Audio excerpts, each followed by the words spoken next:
اگر کسی کی بٹیا کی منگنی ہے تو وہاں کھانے کی پہلے پوری ترتیب بن رہی ہے، 75 لوگ ساتھ لے کر آؤں گا، میرے خاندان کے لوگ آئیں گے، 45 لوگ لے کر آؤں گا، یہ بھوکے ہیں، یہ ننگے ہیں، یہ چینوں کی طرح تمہارے دسترخوان پر گریں گے، یہ گدھوں کی طرح تمہارے دسترخوان کو دیکھیں گے، لہذا بازار کا کوئی آئٹم بچنے نہ پائے، میں اپنے بیٹے کی منگنی کرنے تمہارے آ رہا ہوں، نسبت کرنے کے لیے آ رہا ہوں، کوئی فروٹ جو بیچ رہا ہے اس کا پھل بچ نہ جائے، ورنہ ایک جھٹکے میں اس رشتے کو ختم کر بس کھانا ہی کھانا 24 گھنٹے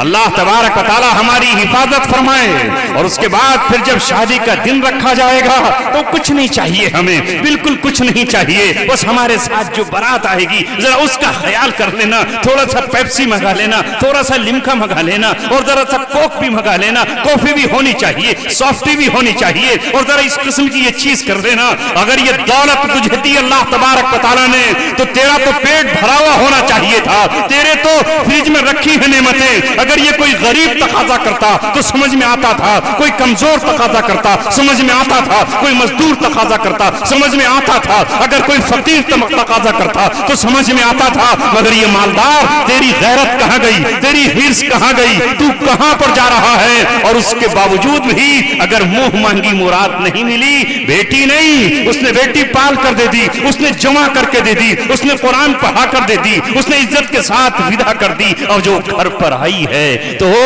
اس پر جو تیر چل رہے ہیں،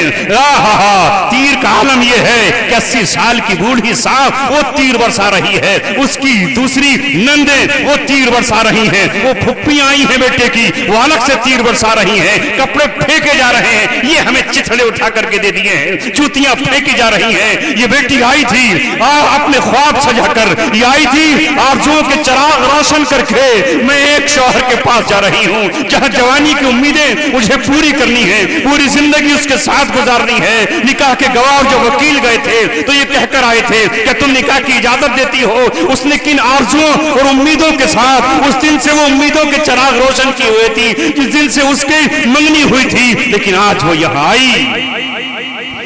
تو تیر و تلوار کے زخم اس سے کم تھے جو زخم اس کے دل پر لگائے۔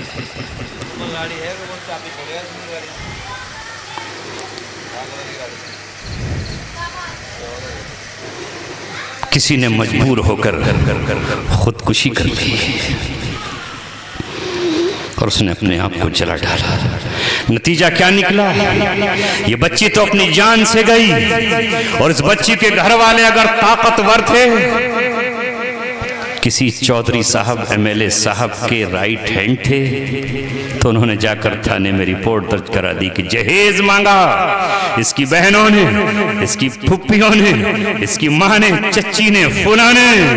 آئی پولیس، جہیز ایکٹ میں پورا خاندان جیل میں پڑا ہوا ہے، 302 کا مقدمہ بھی ہے، چونکہ وہ مر چکی ہے، وہ جل چکی ہے۔